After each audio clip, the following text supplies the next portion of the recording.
Usai mendapatkan 17 nama yang mendaftar sebagai wali kota Bengkulu, tim 5 yang diketuai Rizwan akan segera lakukan fit and proper test. Kepada calon baik yang dari internal maupun di luar partai, Rizwan menjelaskan akan dilakukan hal yang sama.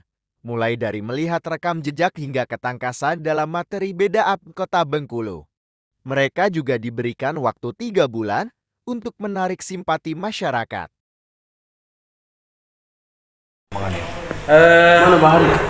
Kalau untuk kota, kita sudah mulai proses mulai tanggal 14 April kemarin.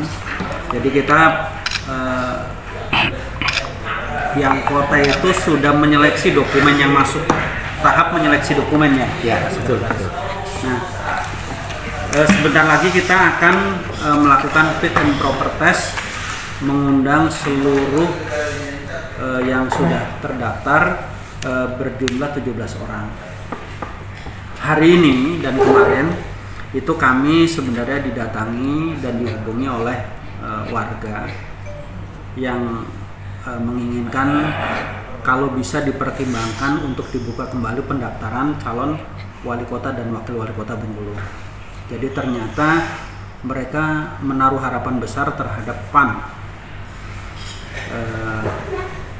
Kami belum diskusikan dan belum kami laporkan kepada ketua DPD dan DPW, dan juga secara internal dengan tim ad hoc juga kita belum diskusikan. Bang, alasan diminta buka lagi apa Bang?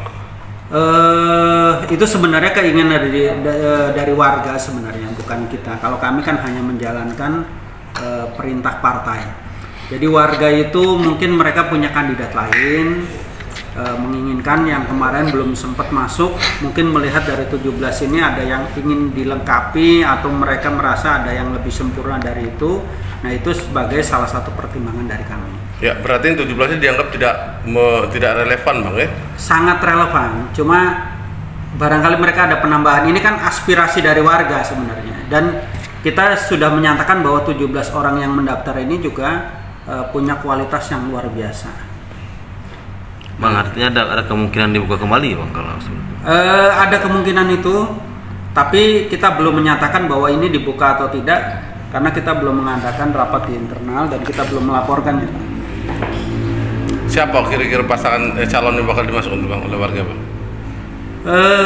Warga baru menyampaikan, tapi off the record nanti sesudah barangkali hasil internal kemudian direstui oleh DPD dan DPW dibuka kembali, itu akan dipublikasi kepada berarti kalau seandainya dibuka kembali pendaftaran bacalon, berarti PAN tidak konsisten dengan itunya Bang, dengan kegiatan yang sudah dilaksanakan Bang? Sebenarnya bukan soal konsisten dan tidak konsisten. Kalau kita tetap konsisten, pendaftaran itu sudah ditutup dan terdaftarlah 17 orang. Oke, berarti sudah selesai, nggak mungkin buka lagi berarti Bang?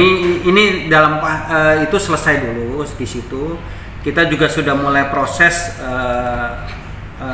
seleksinya sudah jalan mulai tanggal 14 kemarin. Nah, tetapi ini kan kita mengakomodir permintaan, tapi belum kita setujui bahasanya di situ. Kita hanya mendengarkan permintaan-permintaan dari warga. Nah, mungkin setelah rapat internal atau apa nanti keputusannya kita informasikan lebih lanjut. Bang, ini kan walaupun seandainya tidak diperpanjang atau tidak dibuka kembali kan Bang, pada masa pendaftaran, apakah ada kemungkinan PAN akan mengusung orang yang tidak mendaftar Bang selama ini untuk wali kota Bengkulu? Jadi gini, untuk meluruskan bahwa tim ad hoc ini dibentuk ini untuk merekomendasikan semua yang mendaftar.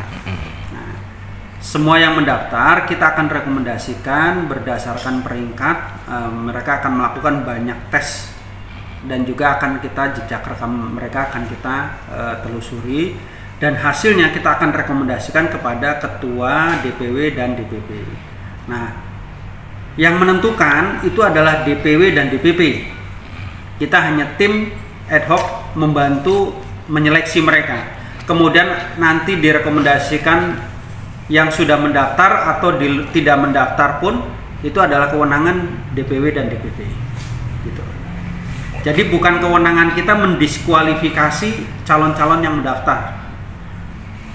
Artinya yang buka itu pun bukan tim ad hoc tadi ya? masih DPD kota ya, Ya. yang buka kembali pendaftaran. Udah ada buka lagi, Cok. Katanya ada peluang buka kan? Ya, sebagai tambahan, jadi kayak gini, kami ini kan rada terkejut juga ketika masih begitu banyak yang mau mendaftar. Nah, artinya kami mengambil hal yang positif bahwa PAN ini luar biasa dicintai ya. Kemarin aja masuk 17. Ya, ini sudah ada yang konfirmasi. Nah, ini tentunya tadi disampaikan oleh ketua, kami belum mengambil keputusan karena masih harus rapat internal, kemudian nanti dilaporkan juga kepada DPW dan DPP.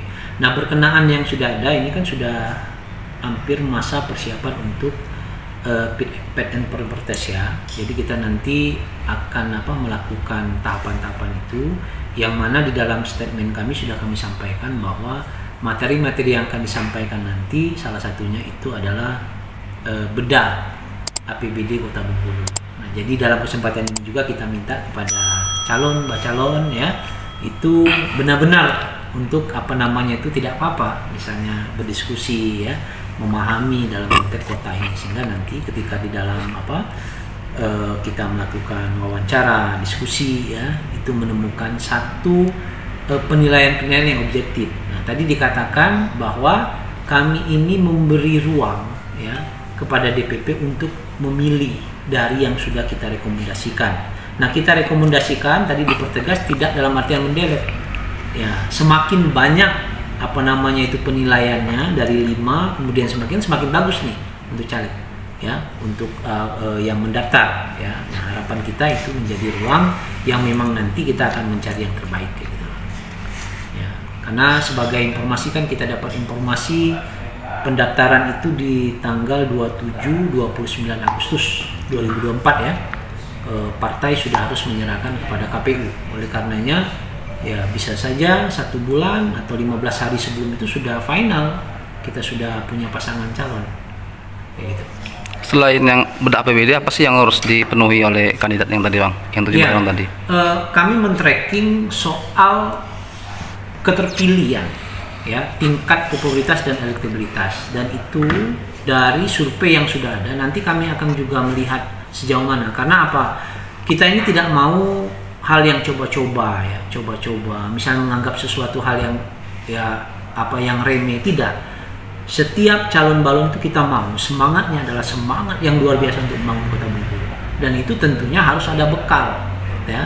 Kemudian juga tidak bisa kita ini sejauh mana besar jaringan yang sudah dibangun kayak gitu ya. Misalnya dari segi dia punya organisasi, dia punya, kalau bahasa kita ini, tembok keluarga ya, kemudian pengalaman dia, itu juga menjadi penilaian. Pertanyaannya, apakah juga dinilai soal finansial? Kami katakan iya. Finansial ini kan banyak nih ya, untuk membeli alat peraga. Kita ada ya hampir 1.200 TPS ya, ada RT di situ ya, RT ya. Kemudian itu juga kan harus disosialisasikan. Kita nanti ada kampanye terbuka, kampanye terbatas. Ya, kemudian nanti ada pelatihan saksi. Nah, saksi ini dilatih, kemudian saksi ini juga ada honor yang mereka nanti biar menjadi saksi yang benar.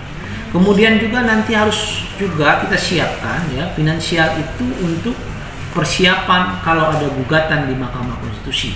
Ini kan tidak bisa kita tidak ini ya. Artinya, tetapi itu nanti akan kita bahas bersama.